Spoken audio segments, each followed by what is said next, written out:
English yung aking post?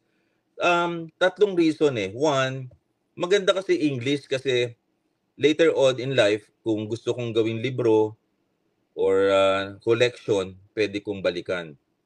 Number two, pag kami nakakitang journalist or media, pwede niyang kunin, i-cut and paste, and then maging article.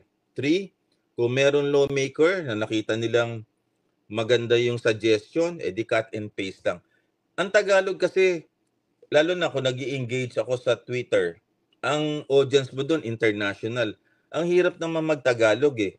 Samantalang second language natin ng English, kaya ginagawa ko na ring English. And then less stressful din kasi pag nagtagalog ka, meron nagmumura eh.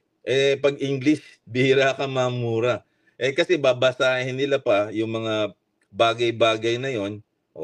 Kaya ako ginagawa. Kaya ako ngayon nagaganito, nag-YouTube is for us to understand kasi lahat babasahin mo pa eh. So, kaya sinasummarize ko. And also, I get ideas also from you. Di ba po?